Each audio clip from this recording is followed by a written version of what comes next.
Thank you, Father.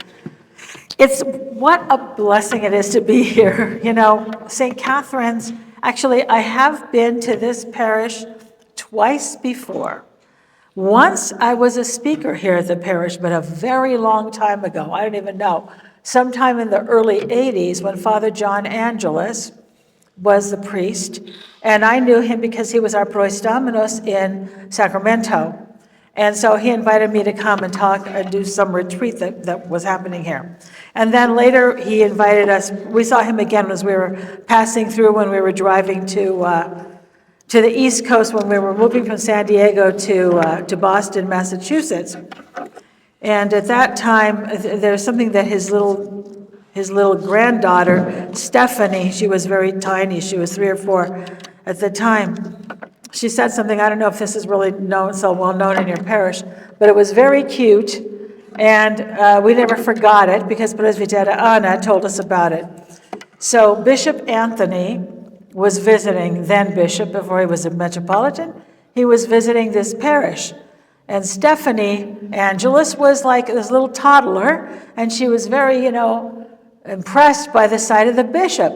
After the Divine Liturgy, all the they have the lunch in the church, and she went up to the bishop and she said, "Where did you get your crown?" Do you know this story? He said, "I bought it." And she said, "St. Catherine got hers because she devoted herself to God." About that. That was just out of the mouths of babes, right? Out of the mouths of babes.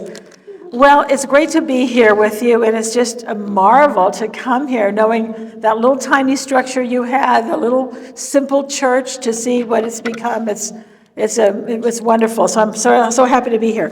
So here's what I decided to do on the plane coming over here. I said, it might be fun to kind of talk about the woman accused of adultery, because I've never presented both of these scriptures together. And I said that could be kind of interesting, because I think that both of these women have certain similarities and problems that they faced. And this is a women's retreat. So we're focusing on that. And I thought this might be good. And so at the last minute, we decided to add this. And we're going to talk about this too. And I don't care how long you want to stay afterwards to chat. We'll stay as long as you want. So let's start. I gave you a handout with 2 different scriptures. The first one is John 8. Let's go ahead and read through this story, which you probably know, but you never hear in church.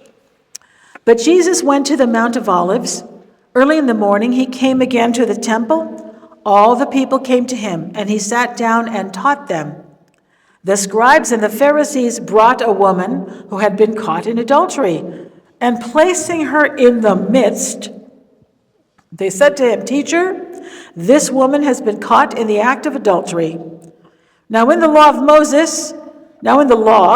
Moses commanded us to stone such. What do you say about her?" They said this to test him, that they might have some charge to bring against him. Jesus bent down and wrote with his finger on the ground. And as they continued to ask him, he stood up and said to them, "Let him who is without sin among you be the first to throw a stone at her." And once more he bent down and wrote with his finger on the ground. But when they heard it, they went away one by one, beginning with the eldest. And Jesus was left alone with the woman standing before him. And Jesus looked up at her and said to her, "Woman, where are they? Has no one condemned you?" She said, "No one, Lord." And Jesus said, "Neither do I condemn you. Go and do not sin." Now, this particular passage, this story, you're never going to hear read in church. Why is that? Is it because Jesus approves of adultery? What do you think? Of course not. Everybody's so serious. No, it's that this particular pericope, this story, was added to the Gospel of John later. Maybe after the year 600, 700, it was added to the manuscript copies. So if you're reading St. John Chrysostom or St. Cyril of Alexandria, as they go through the Gospel of John, they never mention this story because they don't have it in their Bible. It was part of an oral tradition, and there's a reference to a story like this in a couple of places. But because the lectionary readings of the church, that is the stories, the readings that we have every Sunday, was set in the 5th century, and this was added later, it's not in our lectionary, even though it's a phenomenal story. Now, here's another question. Why do you think it got accepted? I mean, there are some Bibles where they'll have it in italics or they'll have it in footnote to show you that it wasn't original to the Gospel of John. But how is it that Christians accepted this addition to the manuscripts, to the copies of the Bible? Why do you think? Because we know it's really true. We know this is Jesus, right? This is the Jesus we know. This is the Jesus we love. And so it rings true to us.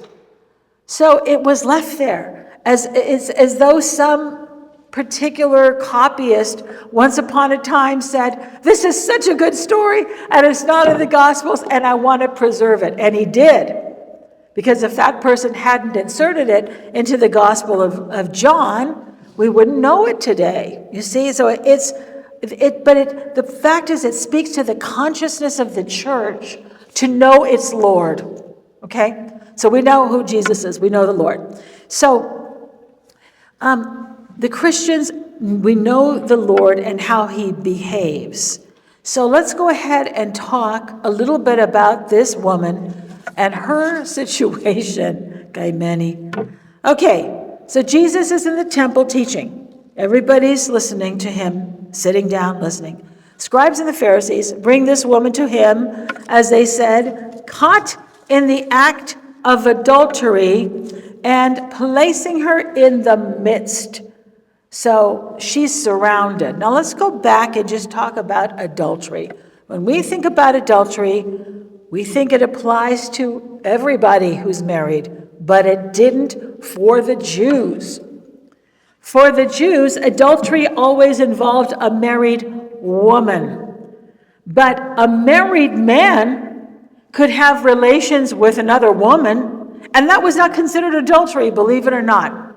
I'm just trying to help you understand what life was like for women in Judaism. So a married woman, if she had relations with anybody else, she was an adulteress. But a married man could have relations with another woman, a prostitute, or just some single woman. That was not considered adultery. Why not? Because the wife was the property of the husband. And so if another man used her body for himself, he violated the property rights of the husband. That's the problem.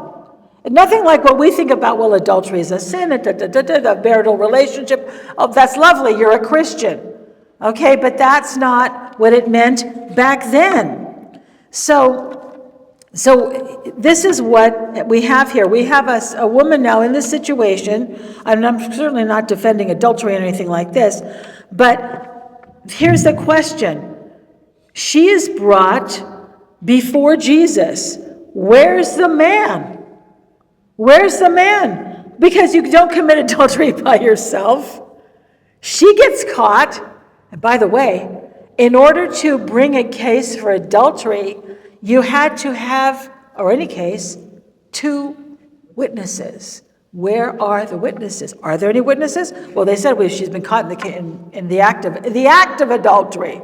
Well, first of all, under the law of Moses, you had to give before you, if you witnessed somebody breaking the law, you had to warn them. So I'm sure it's quite impossible that she and her paramour were warned by 2 people who also saw both of them committing adultery. I mean, it's a very far-fetched situation. But let's say somehow it was witnessed, and she was caught in the act of adultery. What happened to the man? Either he was faster and got away, or stronger, and, if they tried to grab him, he got away. Maybe jumped out of a window. We don't know what happened here. But she didn't get away.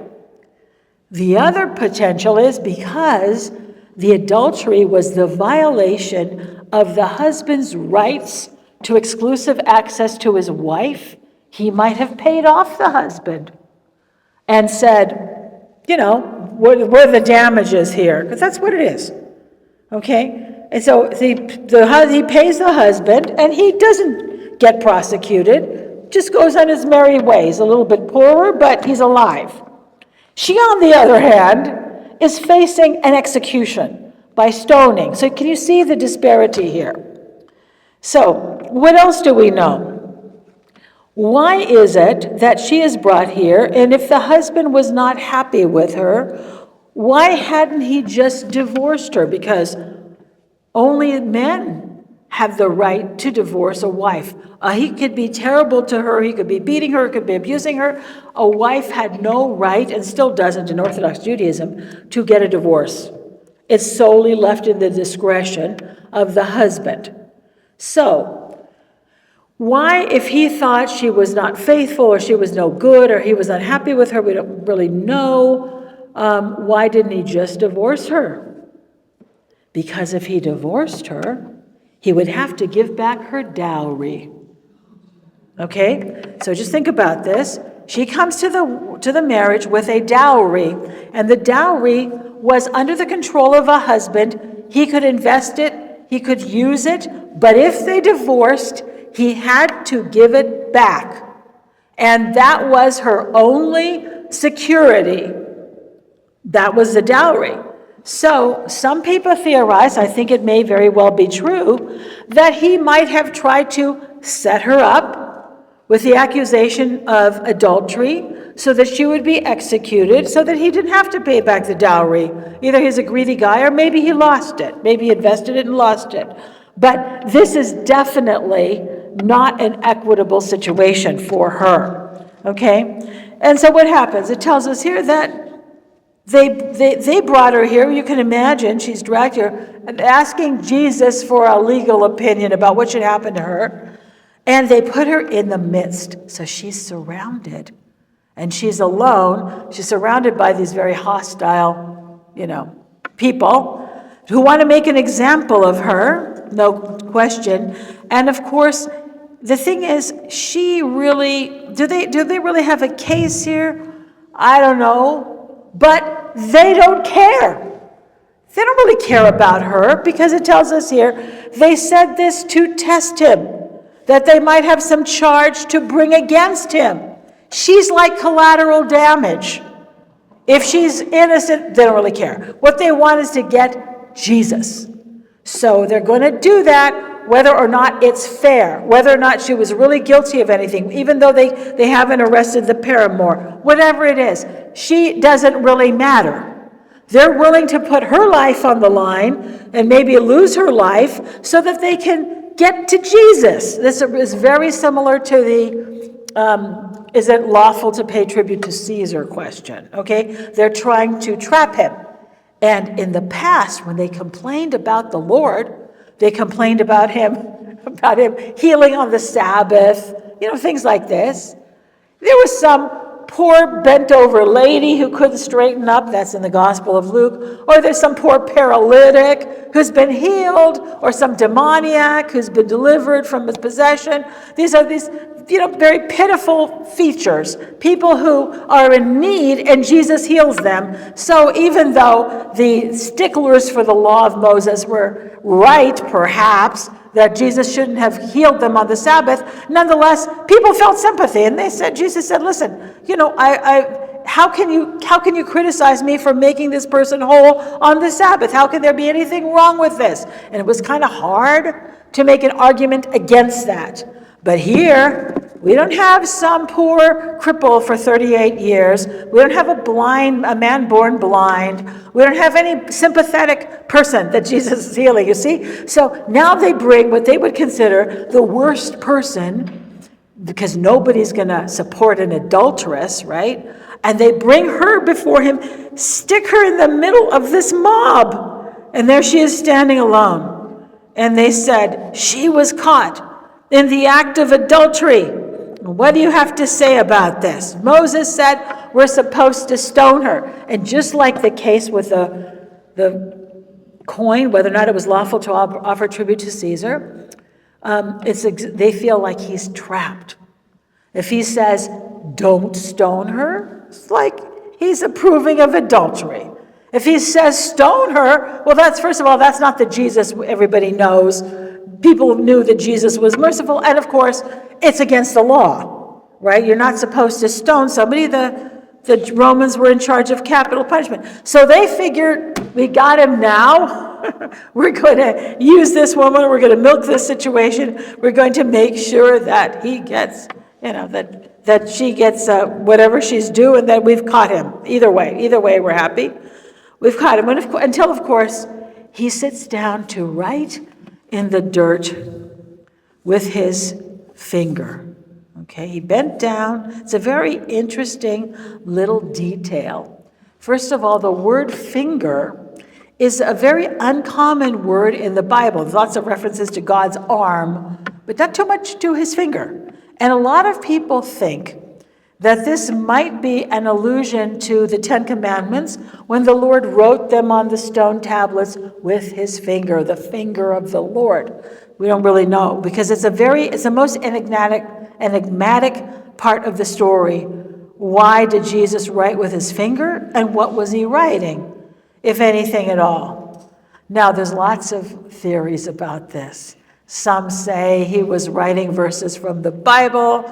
Others were saying he was writing all the sins of the men who had brought her to him in the dirt to the ground. We don't really know. But it's quite fascinating. Maybe he was just doodling. Maybe he was just thinking, how am I going to get out of this? But what he said was, he stood up and said, let him who is without sin among you be the one to cast the first stone. It's a very famous story, right? Very famous saying. And then what? Now what has happened? The accusers are now having to examine themselves. Well, wait a minute. The one who is without sin cast the first stone. Nobody can say that he's without sin, right? So he's really put them on the spot. They're ready to stone her. But he says, if you're without sin, go ahead and cast the first stone. But they know that they're not without sin. And they get frustrated. They know that he's got them beat once again. And so it's interesting. It says when they heard this, they went away one by one. One by one. And beginning with the eldest. Why beginning with the eldest? Is it because they had more sins? Is it because they were wiser? They realized Jesus has beaten us once again. He's gotten out of our little trap. We don't know, but for whatever reason, Jesus went back to writing in the dirt, and people left one by one. And then she was there alone with the Lord. From his conversation with her, it seems that she probably was guilty of something. Maybe not enough for her to be put to death legally because it was against the law, although nobody would have cared. If she had been actually stoned to death, what are they going to do? Go to the Romans and say, they stoned this woman? They're going to say, the Romans say, okay, we don't care. That's what they would say. They wouldn't care. So after they're all gone, one by one, the Lord looks up and sees they're alone. It's just him and the woman. He says, woman, where are they?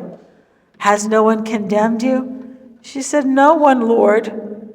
Neither do I condemn you. Go and do not sin again. So, this is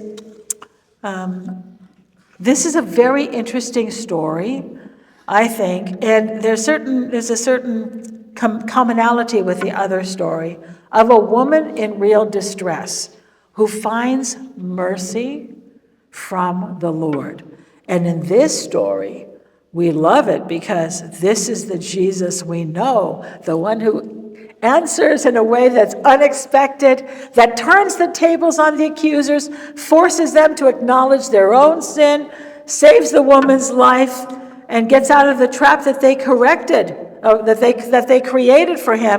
And he corrects their mentality and also forgives her, basically, and lets her go. So it's from that statement, go and sin no more, that we think that maybe something was going on there with her, maybe if she wasn't exactly guilty of adultery.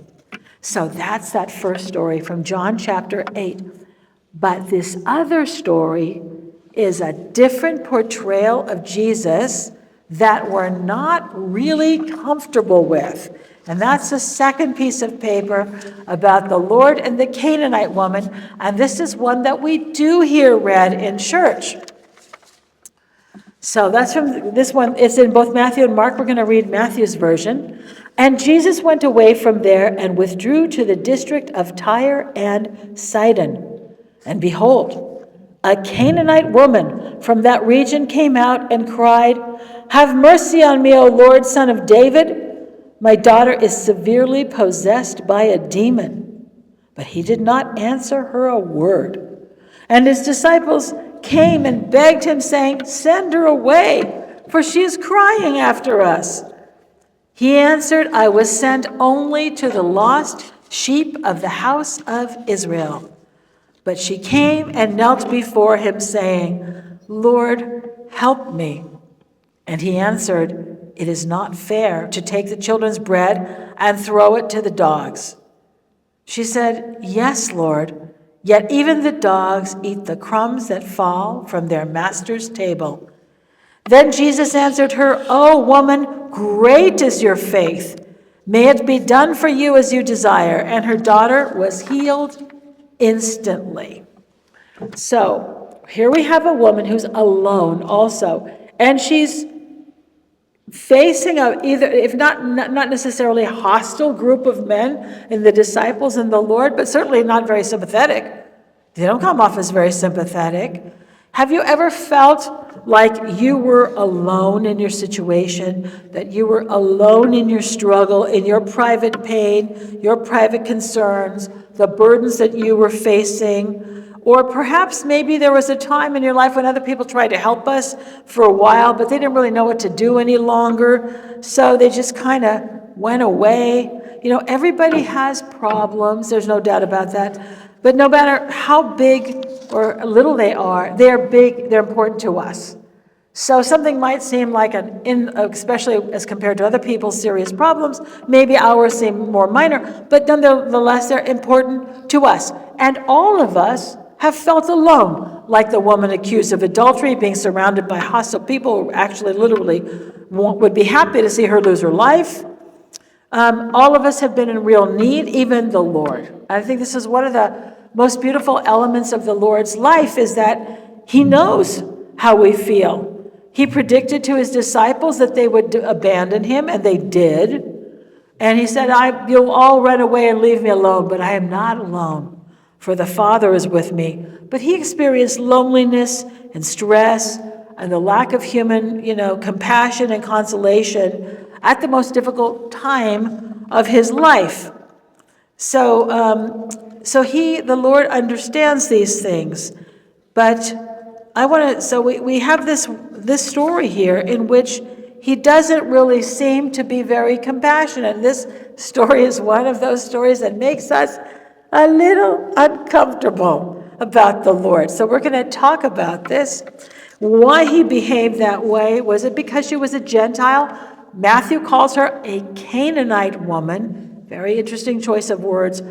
Mark says a Syro-Phoenician woman. So I don't know if you're aware of this, but the region of Galilee does not touch the sea. The region of Galilee is inner. It's inland, around the Sea of Galilee.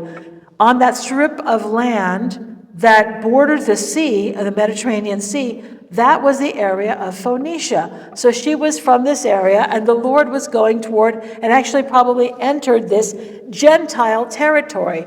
But Matthew very deliberately calls her a Canaanite woman. The Canaanites were the tribes that occupied the land of Israel before, when the Jews had to return from exile and conquer these areas. So it kind of really reminds us in a very stark way that she's a pagan.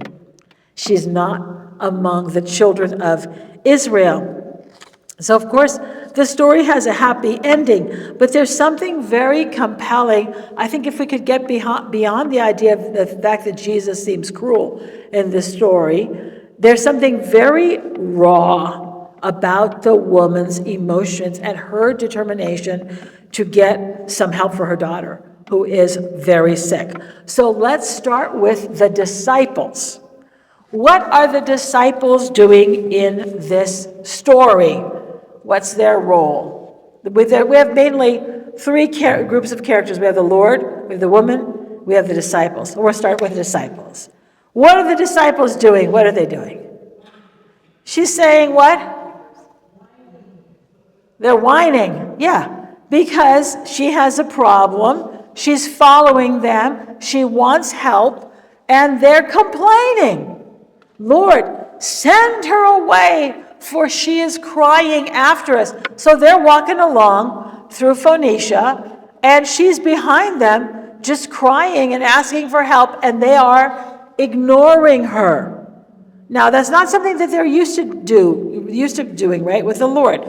So they say, send her away, but said that she is crying after us means it wasn't a short time. Like she came, she saw them, and she cried after them. She is crying after us. She won't go away. We keep ignoring her, and she won't go away. So when they said, send her away, they either... I tend to think that the apostles were very, compassionate people because they saw the Lord, how he behaved, and I think they learned from him. But either they were compassionate or they just wanted her to go away so she wouldn't be a bother to them. And you know how men are, especially with women's tears, and women get upset, and men like, oh, you're getting hysterical. They can't deal with our emotions, They always call it hysterical. We're overreacting to everything. No, she's got a very sick daughter. She won't go away. She's after them because she wants help. And the disciples can't apparently do anything. And so they're looking to the Lord to take care of this situation. They feel very uncomfortable. And a lot of men are like that.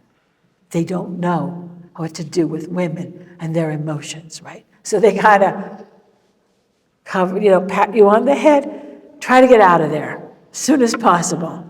Okay, so they don't like it. They don't know what to do. So who do the disciples represent in our lives? Well, people maybe who have tried to help us. Maybe we've had a serious problem, and it's too much for them, and after a while they just can't really cope with it anymore. Or they might be us.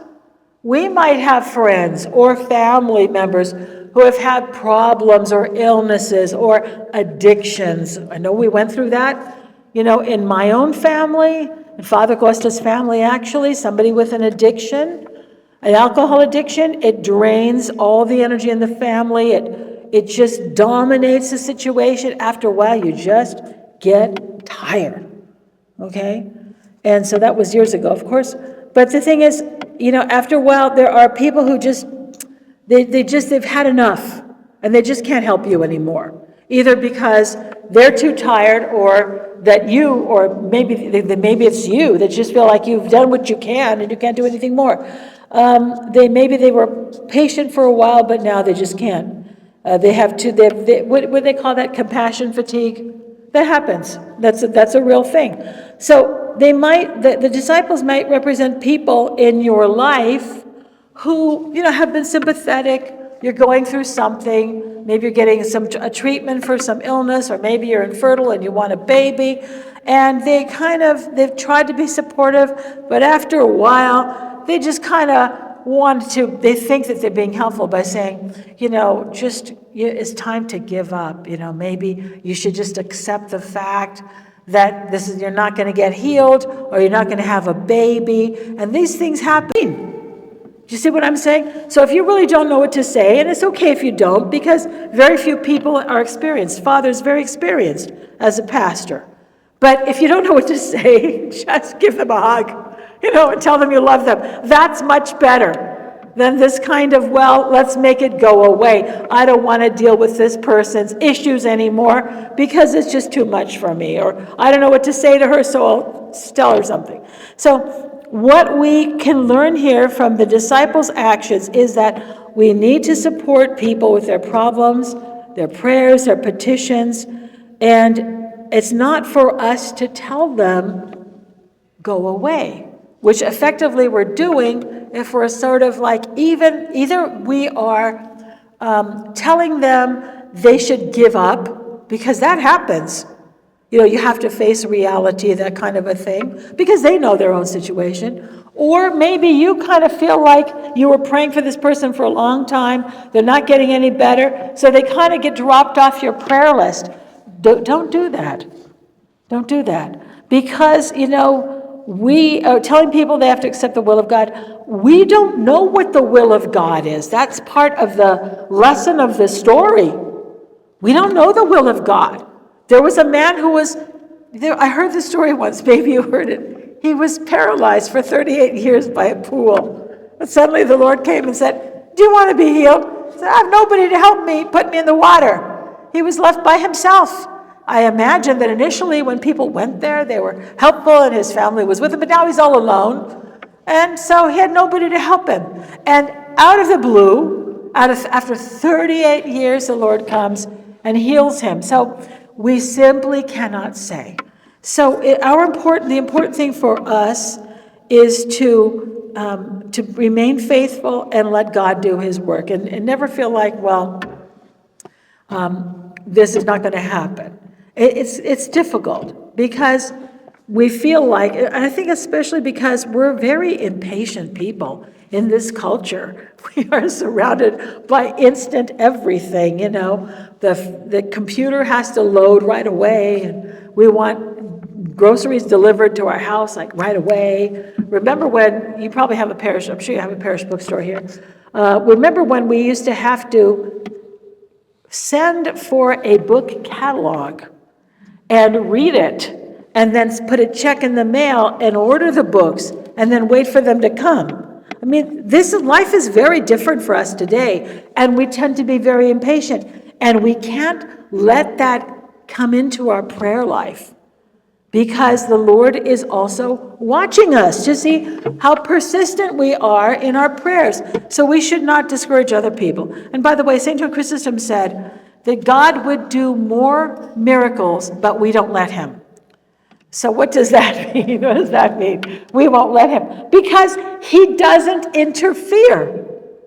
And somebody said to me once, well, how come that doesn't ever happen to me? I said, did you ever pray? Did you pray? Well, no. Well, then why would it happen for you? You see what I'm trying to say? So the more we pray, the more God hears our prayers. That doesn't mean he's going to heal us every time. It could be that there's a lesson he wants us to learn from that experience. St. Paul wasn't healed of his infirmity, and so many other saints weren't healed of their infirmities, and God wanted them to learn certain lessons from it. But the point is, we need to pray, okay? And we do our part, and we let God do his part, whatever he thinks is right. Let's talk about the woman. So now what is she doing? She is crying after them. She's crying after them. She doesn't stop. But they're in Gentile territory. She doesn't even initially venture to go too close to him, because the Gentiles knew what the Gentiles knew what the Jews thought of them, that they were unclean. And she didn't go too near to him. She's not like the centurion who says, please come to my house and heal my daughter. She doesn't do that. She just continually cries after him the way we do in the Divine Liturgy. Lord, have mercy. Lord, have mercy. Lord, have mercy. Lord, have mercy. But we're not supposed to say it in a way that it's just become routine. We're supposed to really feel it. And she really felt it. She was crying after him. And St. John Chrysostom says, she didn't say, have mercy on my daughter. She said, have mercy on me.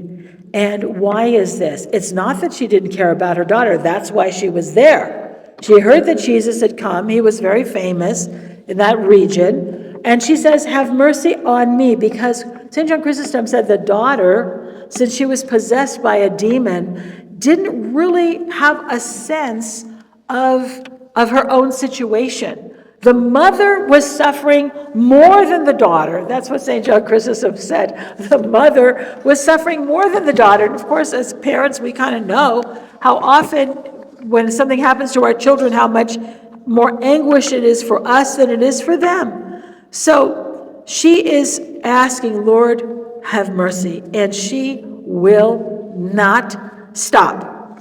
So what kind of lessons can we learn from her? What do you say on this side?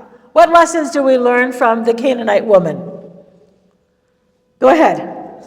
Yes, persistence in prayer is probably the most important lesson. So, we get the feeling like sometimes our prayers are not working. Why should we continue to pray? Because we'll pray for a little while, maybe a week or two or a few months, and nothing happens and we just give up. So we don't really have that, because as I said, we're in this culture, we're accustomed to instant response. Well, God doesn't work like that. He doesn't act according to our timeline. Well, we prayed long enough, God. How about it? How about, making something happen here? So we have to persist in prayer because we do not know the outcome of our prayers. We don't know the effect of our prayers. And by the way, that's something else, especially if we're praying for someone else. There are times when people pray for a long time, and you might not live to see the effect of your prayers. You don't give up. So I'll give you a little example of this. My mother, who was a very saintly person, she was worried about her sister. Her sister had some bad experiences with the church when they were growing up, not like anything like abuse or anything like that, but there were some sermons the priest used to give in the 30s and 40s. There was a lot of hellfire and brimstone. There were some Orthodox priests who adopted this kind of thing. You're going to hell, kind of thing, and that really frightened her. So she didn't want to have anything to do with the Orthodox Church. And she would go to whatever church was down the street, the Methodist Church, the Presbyterian Church, and so she really had nothing to do with the Orthodox Church. And my mother, this bothered her so much.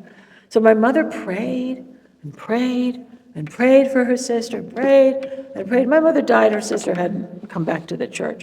But after my mother died, she was at church every Sunday, and she was coming to Bible study, she was helping with the bookstore, and, she died in the arms of the church.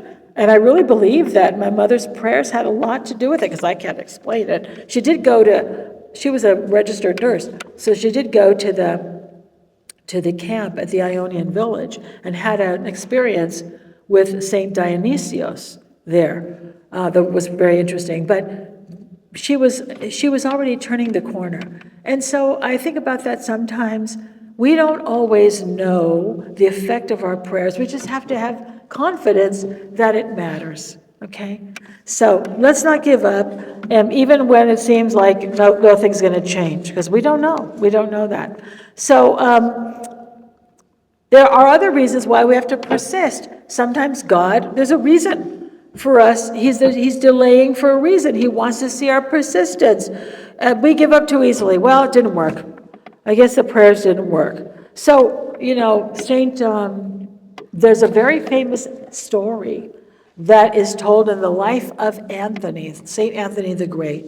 So, I don't know if you ever heard that. Have you ever seen that? It was used to see this a lot, kind of a little plaque that was like footsteps in the sand, God carrying you through these difficult... That's actually from the life of St. Anthony, although not the footsteps in the sand thing.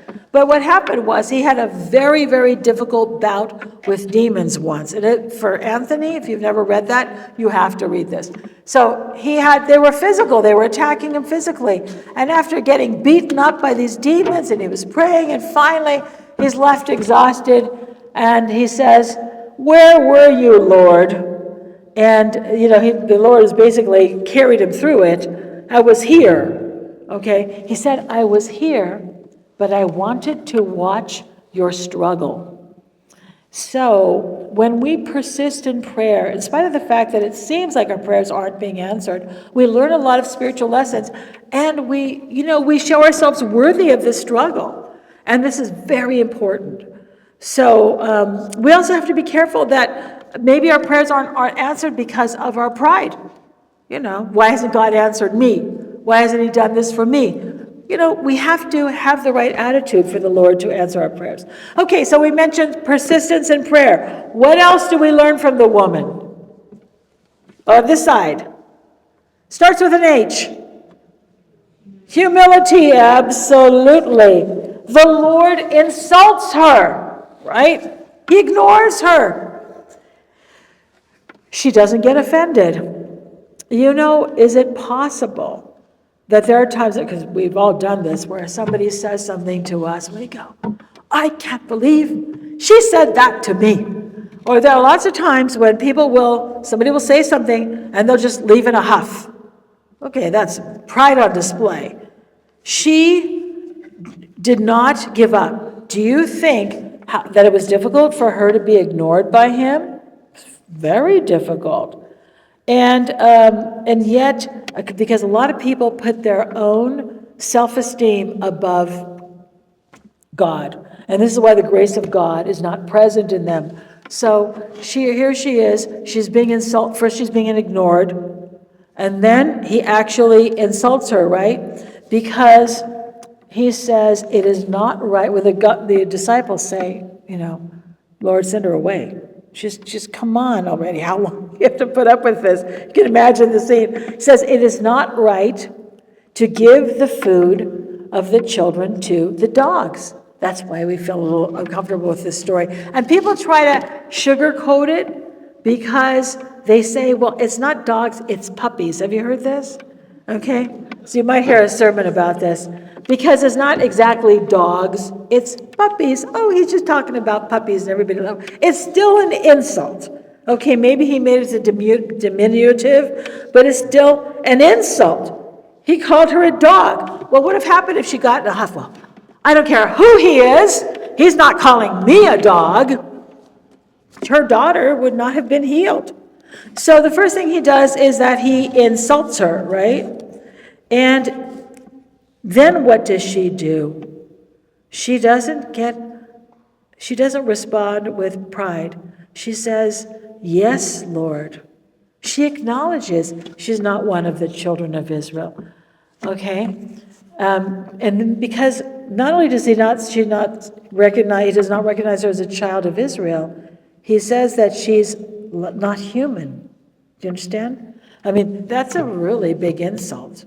She's a dog. She's not worthy of anything. But she responds and she says, yes, Lord. She doesn't say that's not true, but.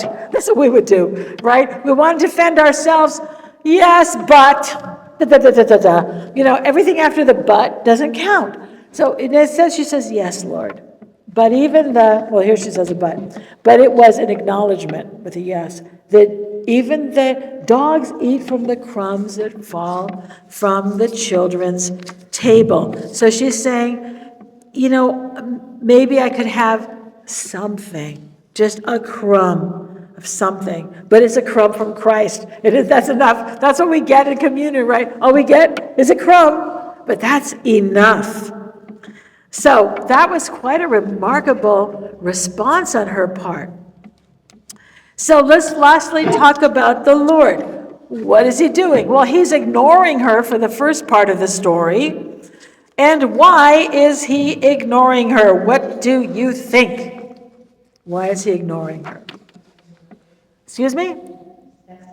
He's testing her. Okay. So he said, what does he say? I have been sent only to the lost sheep of the house of Israel. I forgot that line before about the children's food. He says, I have been sent only to the lost sheep of the house of Israel. In other words, she doesn't belong to us. I'm not going to do anything for her. And so, of course, yes, he is testing her, but she did not stop. She was not discouraged by this.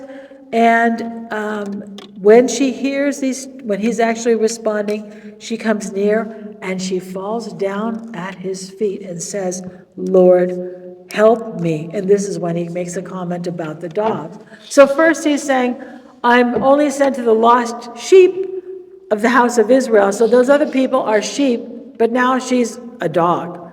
So he makes the rejection even stronger by this comparison to the dog. So it's very clear that he is going to respond to her question. This is Jesus, okay? So we know. But people get disturbed by this story. So this is why we're talking about it. So yes, he's testing her, but it's more than that. He knows what she's going to do. Doesn't he know what she's going to do? Of course, he's God. He knows what she's going to do. So he wants to bring out her faith. It's not that, this is how we would behave. It's not that she answered well, so he changed his mind and decided to help her. It's not that at all. He knew all along he was going to help her. But he wanted her to be an example of faith. And that's why he put her off. Now, there's a very similar situation that we all heard the story of the woman with the hemorrhage for 12 years. Remember that story? So Jesus is on the way to help this little girl, the daughter of Jairus, the head of the synagogue. She's dying, and on the way, this woman with the issue of blood touches the hem of his garment. By the way, this is something which, I think it's Mark, who mentions that briefly. A lot of people would come and just touch Jesus' clothes. So she wasn't the only one, but this is the only story that records this. In this case, when she touches his, and it wasn't really the hem, it was a tassel. So I'm going to say Jesus is wearing these long, you see that long outer coat that looks like, they called that, this is the mantle. They called that the mantle. And it was a long rectangular piece of fabric that they would wrap around themselves. That's the blue part. The red part is the tunic. That was the seamless robe. But over that, people would have this long piece, rectangular woolen piece of a garment that they would use as a blanket at night, and they would wrap it around themselves during the day like a coat. So at the four corners of the mantle, the Jewish men were required to put a tassel, and it was made of very beautiful colors. Even the kind of blue that we don't know even how they made this dye. But the tassel was meant to represent the commandments of the Lord, that you're keeping them. So she was trying to touch the tassel, not the hem. So he was walking through this crowd. There's no tassels on the icons. He's walking through the crowd, and his mantle is flung over, and he's walking, and the tassel is bouncing around, and she's trying to get near to it to touch it. And by the way, the word tassel is also the word wings. They call it the wings. And it says in the prophets that he will come with healing in his wings. That was really fulfilled, right, by the Lord. People would touch his clothes and touch the tassels, and they were healed. So she comes, and she is afraid to come because she is unclean by Jewish law. She's got an issue of blood. And it's a menstrual cycle, which made you very unclean. And men were very nervous about that. They're still very nervous. Jewish men very nervous about women's uncleanliness because with a little touch, she can make you unclean. And men can't tell by looking at you when you're in your cycle or not. So they're like really nervous about women. Let's keep them segregated because they could make us unclean. So she knows she shouldn't be out in public because she's in this big crowd and jostling people. She doesn't care. She's going to touch that tassel, and she does. And the Lord stops the poor thing and says, "Who touched me?" And the disciples say, "What, are you kidding?" They didn't say that exactly. It's not in the Gospels. But that's how we understand it. Look at all the people around you. They're all pushing and trying. Everybody was trying to touch Jesus. They weren't just in a big crowd. They were all wanting to get near him. Well, how can you say, "Who touched me?" But it was a very intentional study. And he stayed there until she came forward and said everything. Why does he do this? To show her faith. "Woman, great is your faith. Let it be done to you as you desired." So that's the same thing with this woman here. So he intentionally forces her to follow him, cry after him, says these insulting things to her, to really not just test her faith, but to bring out her faith. And we see that she is one of the great models of faith in the gospel. And she's a Gentile. We don't know her name. But this is what he says. He really wants to highlight her faith, and to this day we talk about her. So this is the reason. So now, St. John Chrysostom talks about this. So the things that the Lord says, it is not lawful to give food to the children, or the children to the dogs. If it was not lawful, if it was something that Jesus shouldn't do, even her response would not have changed that. That's Chrysostom's saying. So the Lord also was testing her by that response. He was making it more difficult. He was bringing out not only her persistence, but her humility by accepting these things. So he wished to show her virtues, her faith, and her humility. This is what Chrysostom says. He wanted to crown her.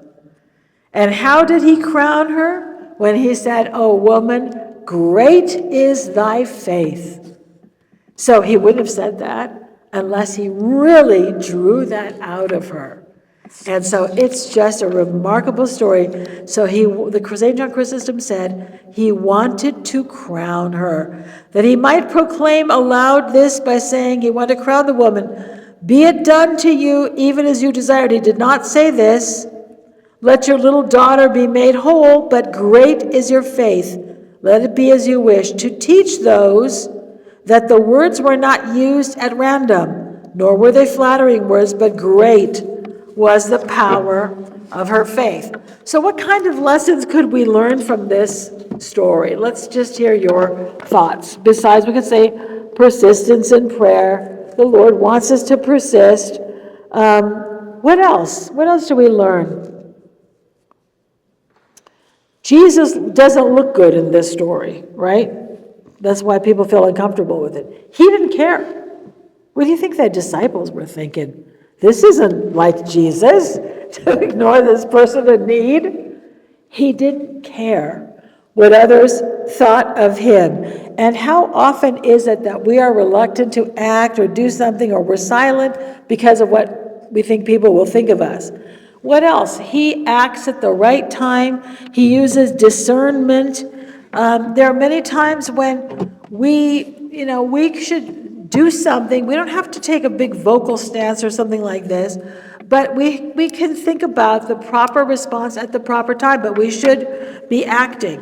What else do we learn? We should remember that God is in control, and it's possible that whatever difficulty we're facing, we're supposed to face it with courage and persistence in prayer so that God can crown us. If not now, maybe in the next life. But that's what he wants to do. He wants to reward us. But we have to fight the fight. We have to run the race. Nobody gets a crown without running the race. Nobody gets a crown without defeating the enemy. So we have to remember that the Lord hears us. Our job is to persevere, to not lose faith, and to constantly cry aloud to him and remember that he is there with us, even though he seems not to be listening to us. Why? Because he's always listening to us, but he wants us to persist so that he can praise us and crown our faith and persistence. Okay? So I think it's been more than an hour, and I wanted to give you all a chance to stand up and stretch. So let's stand up for like 5 minutes, just in case you want to get out of the pew. I don't want to hold anybody hostage. When you come back, we'll have some Q&A or some comments. So a couple of questions were sent to me in advance, and we can talk about those. Okay, so it is now, by my watch, 7:45. The first question that was sent to me that people had asked was, why does being an Orthodox woman in today's day and age seem antagonistic to pop culture's ideal woman? That's my first question, is what is the ideal woman? I guess it's beautiful, thin, wealthy, dresses right, has a nicely decorated home, I don't know, career woman, and married and kids, and everybody's perfect. I guess that's the ideal woman. So it says, why does being an Orthodox woman seem antagonistic to pop culture's ideal woman? I actually think that we're not antagonistic to anybody. They're antagonistic to us. And this continues, by trying to humble myself and be a servant of Christ, I find non-Christians trying to paint me as a submissive, weak woman, and my husband is a tyrant. It's not true, but that's where non-Christians try to go. Why? Well, they're non-Christians. I mean, are we really surprised by this? Why are we surprised? Listen, we have to understand that we should not be surprised when people do not understand us. They don't have the capacity to even other Christians don't understand us Orthodox, because they have this idea that is their ideas of life are shaped by the world, either their own religious background if they have any, or their non-religious background, because that's also kind of religion. So what did the Lord say? If you were of the world would love you because the world loves its own. You can't expect to be understood and admired or whatever. You should count that as a badge of honor if they think that there's something wrong with you. Okay, honestly, because if you were like them, that would be a real problem. And I'll tell you something else that I've noticed in my own life. People, sometimes they don't like what you're doing because they feel like they know they should be doing that. They should be, whatever it is. And so they feel better about themselves when they put you down. And they'll try to maybe put it on you make them feel uncomfortable.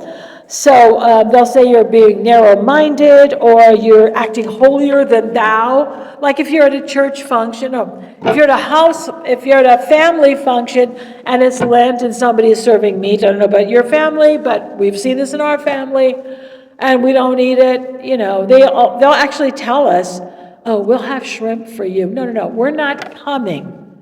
Okay, you're going to have a family party during Lent. It's something that can wait till after Lent. We're not coming. Okay, that's how. And then we're not trying to act holier than thou, but it's a statement about how we feel that we don't care if you have alternative food for us. What are you teaching the children of the family? Because we have lots of grandnieces and nephews. So sometimes people don't like what you say or what you stand for, even if you don't say anything. Or they might say, I remember once I was at a party and somebody asked me if I wanted something to drink. I said, no, I don't drink alcohol. It's not a judgment statement. I'm not a former alcoholic. I'm not a Mormon. I just don't really care for the taste of alcohol. I never developed a taste for it. And then they said, well, so you're a teetotaler. So look, I'm not a part of the temperance league or anything. I just don't like it. But sometimes people feel like your stance is a judgment on them. It's not. It's just you living your life. Okay? So you can simply speak to them very mildly. This is our faith. And if you have something you can say, you can be prepared. I think it's helpful when you're prepared to say something. But we just choose not to participate in that. That's the world. The world is telling us that what's important is that we have these values, and these are values that are fleeting, they're shallow, they're temporary, they have nothing to do about preparing for the next life, and we can't expect people, especially the ones who don't know Christ, to understand that. So I would honestly feel very sorry for them. But it's just that we choose, not to participate in that. We should also, if you have the opportunity, if they engage in you, and don't be bothered if people don't accept what you say. Sometimes you just say something and just leave it alone. You don't have to convince them, because usually they're going to be resistant to what you say. But it could be that at a later date, somebody might think back about what you said, and you know what? Maybe I should think about that. There are many times when it just takes time. You just plant a little seed. Or you could say, yeah, this is what we believe. We belong to the most ancient church in the world, and we have very interesting services. Maybe you'd like to visit sometime. Would you like to come to church? It's real interesting. No strings attached. Nothing weird is going to happen. Just come to church and see what it's like. You know how many people have become Orthodox because one person invited them to church? And they walk in there, and many people who were not even Christians have walked into an Orthodox church and been overwhelmed by the sense of holiness. And they think, now this is what I've been looking for. They didn't even know it themselves. So don't be bothered if people don't understand you or they don't approve of you. Thank God that they don't approve of you. It would not be good. So Christ liberated women. The difference between us, the Christian faith, and Judaism, so I'm telling you this in case people say, oh, the Christians are like, especially us Orthodox, they're against women aren't free, women aren't equal and all this. No, that when St. Paul said, in Christ, there is neither male nor female, that's because in Judaism, there was a real distinction, and still is, at least among Orthodox Jews, because the other ones, they've gotten rid of some of their traditions, real distinction between men and women. There were certain requirements that men had to follow to be observing the law, and there were other requirements for women, and they weren't the same. And so, for example, you've probably seen the movies where the wife she's the one who has to say the prayers of the Sabbath. They light the candles, they have the Sabbath bread, and it's a very beautiful motion. She goes like this, and she says these prayers. She covers her face, and she does this. Do you know that that's considered penitential? That is only to be done by a Jewish woman, but it's because she's repenting for Eve. I mean, think about that. Honest to goodness, that blew my mind when I learned that. In Judaism, there were rules for men and rules for women, but they weren't the same. And the women were excluded from most things. And it wasn't necessarily the case that the Lord wanted them to be excluded, but there were certain requirements for men, especially for sacrifice and things like this. And women were exempt from these things because they knew, like they're exempt from Sabbath attendance because they knew that we have children. Sometimes we have babies and we need time to recuperate from that. And sometimes it's harder for women to get to the synagogue. So women were exempt. And then, do you know what the Jewish rabbis did? They interpreted the laws that gave women exemptions as an exclusion. They're not allowed to do this. Before, they weren't required to do this. They said, oh, that's because they're not allowed to do it. And so women were excluded from everything in Jewish life. Jesus was the first rabbi ever to have women disciples. Rabbis didn't have women disciples. Women were considered not worthy of being educated, let alone being a disciple of a rabbi. So he liberated them. He made them equal to men. In the church, we have the same expectations for men and women. There are not sacraments for men, but not for women. There's not, except for the priesthood, of course.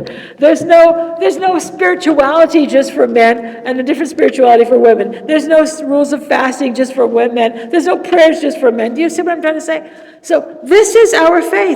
So Judaism had very, very different standards. And in the early church, the church had women leaders. So don't let anybody ever tell you that the church is negative. Certainly the Orthodox Church is negative toward women. So we should not expect people to understand. And if you say you're being submissive to your husband, he's a tyrant, I think we have to be a little bit careful about that too, because I know that there is a strain of Protestantism in which there's an emphasis on the servant wife. I don't know if that's still a thing today, but they used to call it that, the servant wife, and she just lets the husband make all the decisions. Actually, that's not Orthodox. And I know that there are a lot of people coming into Orthodoxy, and because it's traditional, they think that the wife just has to be submissive and the husband has to just rule the roost and make all the decisions and tell her what to do. That is not Orthodox. That is a very Protestant interpretation of those scriptures. And I want to remind you that when the epistle reading begins for the wedding ceremony, for the sacrament of matrimony, it says, submit yourselves to one another out of reverence for Christ. That's the first line. And it's not negated later when it says that the husband is the head of the wife. That does not negate the fact that sometimes he submits to her and needs to submit to her. And I just know almost all women, they run the house. Are there any women that are just at home like, whatever you say, honey, whatever you say, you're the boss? I mean, really, that's not what most men want. Okay? So this idea of submissive to your husband, we have to be careful, because that's also not good for men. This is one of the things that we're seeing in the Orthodox world with the converts coming in. A lot of men attracted to this idea of a kind of male superiority, and that's very, very bad for men. They can't be saved if they have this attitude that they're somehow above women or superior to women because they were born with certain genitals. Okay, I'm going to be being a little bit crude, but I'm being that crude to make a statement. Just because they were born with certain anatomy doesn't make them above us or over us or anything else. Now, they said, what about Eve? Well, guess what? Well, did you pay attention to the hymns of the church? You really should. What does it say? That the Lord undid the curse of Eve. Women were definitely subject to men because of the fall. What did the Lord do when he rose from the dead? He undid the effects of the fall. That means we are equal. Now, that doesn't mean that we argue with our husbands, and we have to also remember that there's a reason for the headship of the man. And what is it? What do you think? Male ego. There's a lot of truth to this. There's a lot of truth to this. Men need to be in charge. They need to feel valued. They need to feel important. They need to be the protector. That's very deeply ingrained, and we want them to do that for us. So that's where that comes from. And, I have one son. And, there are cultures, and many cultures, where the sons are important and the girls don't matter. And I never understood that until I was facing a situation where there might be some trouble at our house, and I was by myself, and I asked my son to come over. He was grown, he was already living. I said, I know that my son's going to come, they're going to see this strong young man, a balikari, and they're not going to try to do anything. I felt safe. That's the reason why people prefer the sons, because they protected the family. So we have to be realistic about this. Yes, men need that central place in the home because the wife rules the roost. There's no doubt about that. And a good man will also allow us, and they kind of know we have to do our thing. We're the ones who know which the doctors are, who the doctors are for all the kids we know. When I graduated from Harvard, I left the house early for the graduates, to be with the graduates and line up, and I said to my husband, because Christopher was like 5 or 6 at the time, dress him up and bring him to the graduation. He dressed my son in his pajama bottoms, honest to God, and I said, don't you recognize his pajamas? I didn't lay the clothes out. I thought, how could he mess that up? But you know what I'm talking about. There we have this is the guest bathroom, and these are the little towels for the guests. Now don't touch the guest towels. This is the nice, pretty soap for the guests. Don't touch. And they listen to us, These things don't matter to them, but they matter to us. All right? And men accommodate us in that.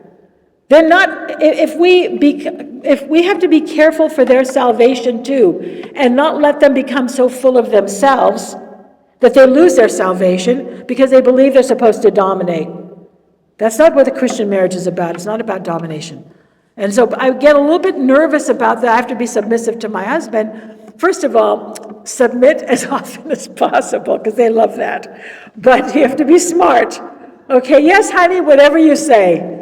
Honey, whatever you say. They love that. But there are times, however, when you have to assert yourself. This is what I'm trying to say. Do you understand what I mean?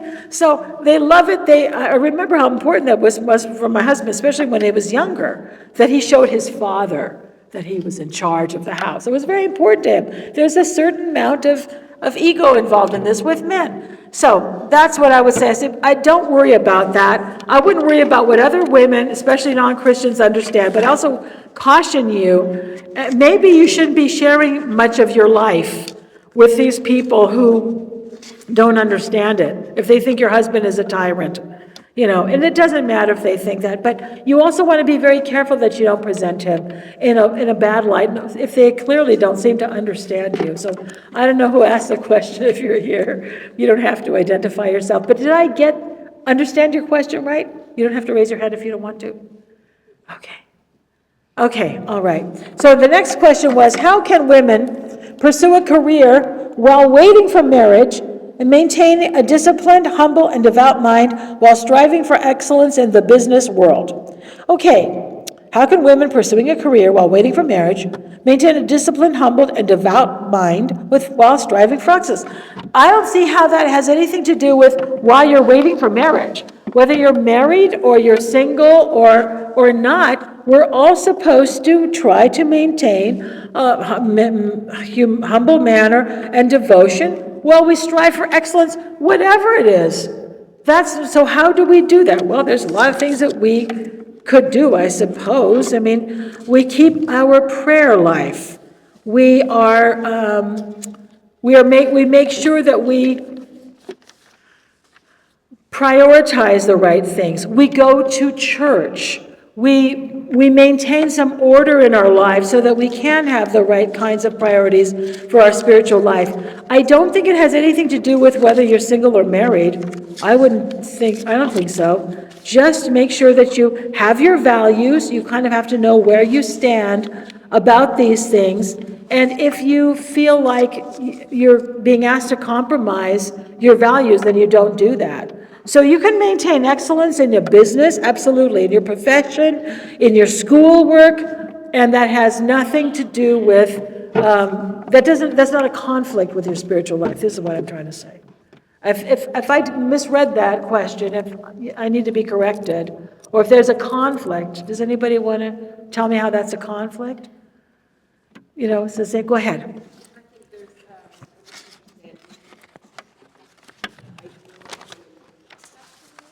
Oh, the ideal is that women not have careers. Oh, is that why the question is being asked? The ideal is for women not to have careers. Yeah, see. They're waiting for marriage. But you can, listen, there are plenty of women who have careers, and they're married. Now, that's fine, but what difference does that make? In your married life, you get married, you have a house, you have kids. That's a very busy life. How is that different? How do you keep a disciplined, humble, and devout mind while you're doing all of that? Which is much more distracting than a business career. See what I'm trying to say? Just live a life, improve yourself as a Christian. Improve yourself and grow in your spiritual life as you're waiting for marriage, and then try to continue to grow later. What orthodoxy is all about is balance. There has to be balance. There's a time for work, and there's a time for marriage and family, and sometimes you combine them, but you don't have to. That's a conversation you have with your husband before you get married. It's great when you can stay home, especially raising your kids. But that doesn't mean that everybody does this.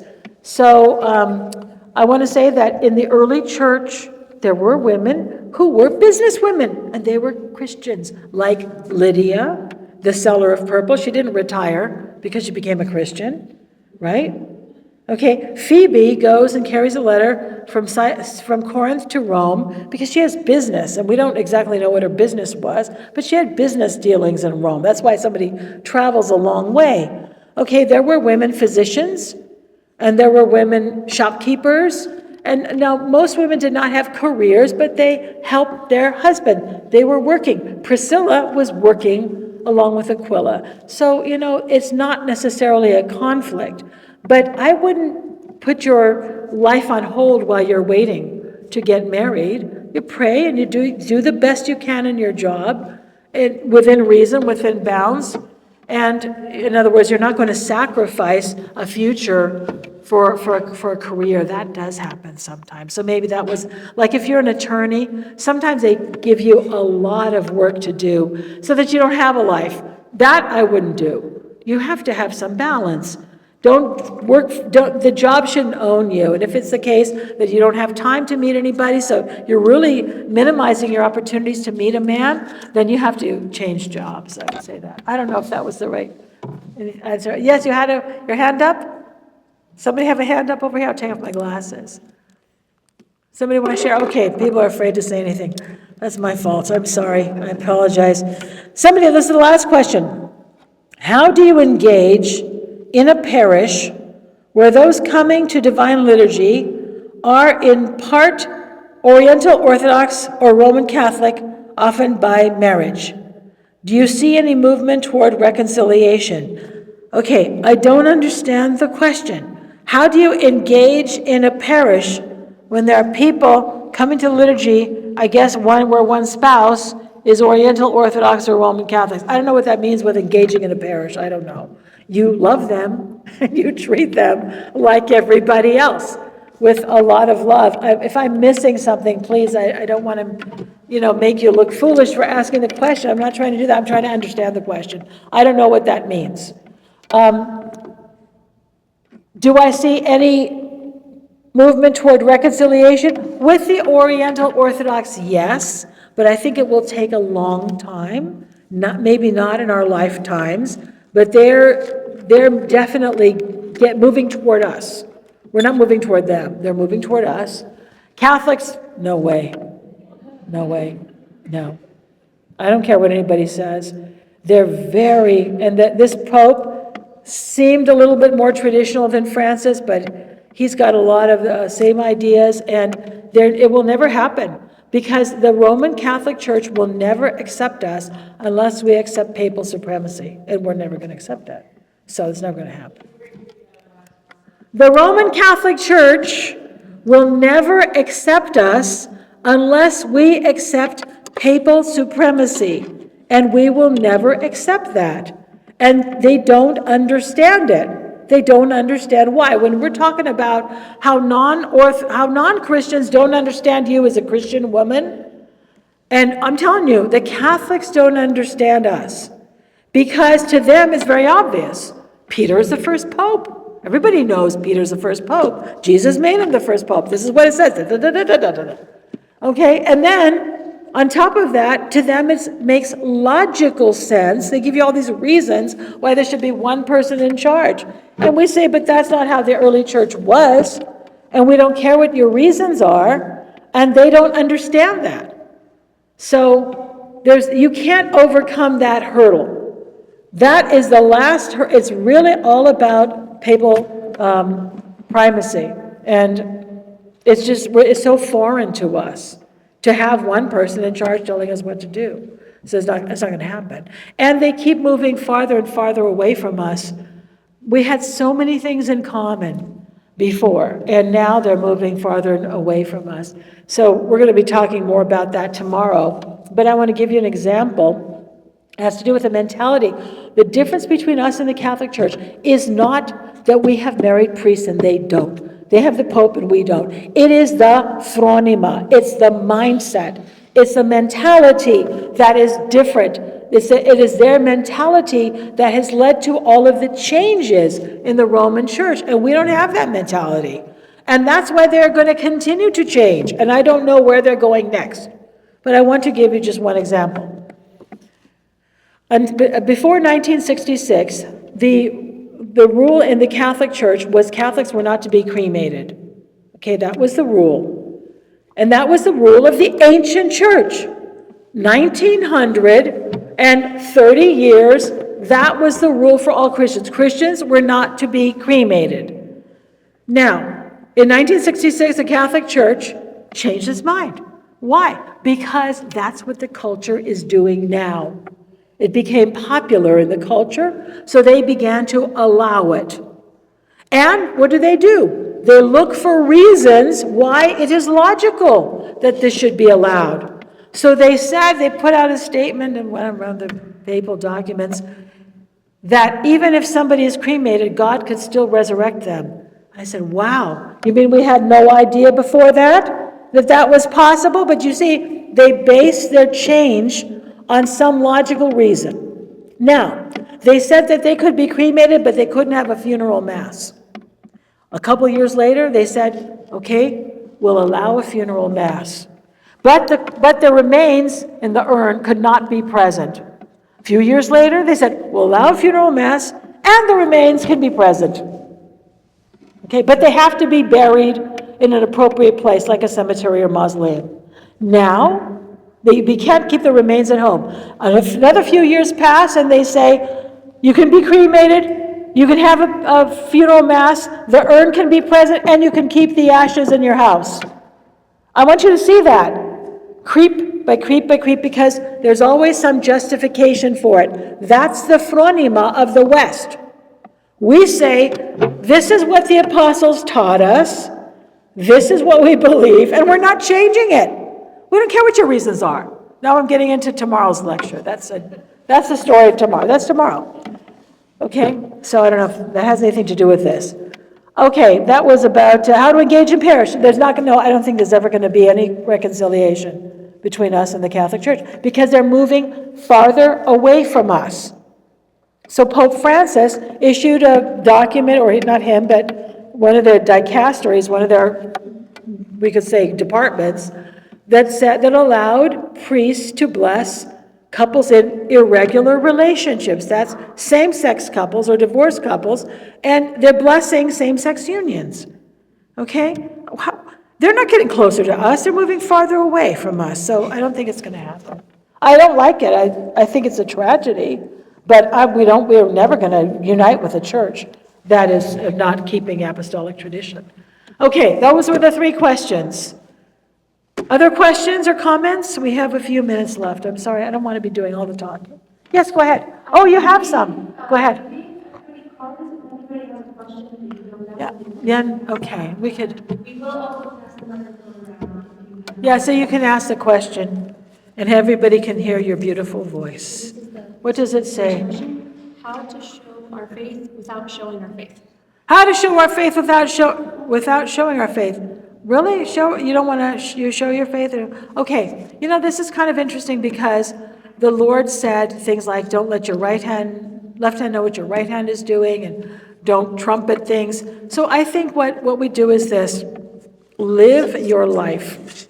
You should never be trying to show your faith, but if you live your life, it's going to come out. You can't help it. You can't hide it. So we should not be thinking about what others are thinking of us, because that can lead to pride and causes us to try to do things for display. So just live your Orthodox life as best you can. And what other people, sometimes I think it's very useful when other people see this and it inspires them to imitate you, but don't do it to show. Of course, I know that's not what you're asking. You don't want to show, you just live your life. And then it's best if you not think about it. Don't think about how others are perceiving you. Just do what you think is best and following your faith. And in the early church, we sort of didn't exactly talk about this, but what was it that attracted people to the faith? This just amazes me, because the first Christians were persecuted. It's not like they were being given a vacation, like you get those phone calls, you can have a discount vacation, 4 days in Orlando or Las Vegas. There was nothing appealing about it. What were they being accused of? And I'm talking about the first question, which was, what did we do when these people don't understand us? And because what were they saying to those first Christians? They were called incestuous, because Christians called themselves brothers and sisters, so they thought that they were actually brothers and sisters married. They were called cannibals because they talked about eating the body and drinking the blood. They were thought of as the worst people in society, and yet the church grew in spite of the fact that people were being persecuted. They were literally being taken to arenas and being tortured to death. So why would the church grow? Because of the way the Christians lived their lives. They went to their deaths bravely and cheerfully. They helped their neighbors. They forgave wrongs. They didn't hold grudges. They were humble. They practiced the virtues. And that's what changed people. So no, we're not supposed to show our faith. We're supposed to live our lives. And the light cannot be hidden under the bushel. That's what the Lord said. Don't think about what other people are thinking about. You think about pleasing Him up there. Please the Lord. Don't think about others. Just do what you know is the right thing to do that will please Christ. And the light shines. It's impossible to hide it. So when he says the light cannot be hidden under a bushel, you think about St. Anthony, who we mentioned. He went off to the desert and lived there all by himself for like 20 years, living in literally caves and tombs. And people found out about him. And before you knew it, there were thousands of monks out in the desert. They all wanted to be near Anthony. The same with Paisios. He was living by himself. He was in the holy mountain. But as he grew as a saint, people came to know about him. And soon thousands of people were flocking. You can't hide your faith. Don't try to show your faith. Just live your life. And God will show your faith. Okay, if that's what he wants for you. Yes, questions, other questions. Is this going to be the last one, or how many do we have here? I think it is folded over, like the Academy Awards. Winner is.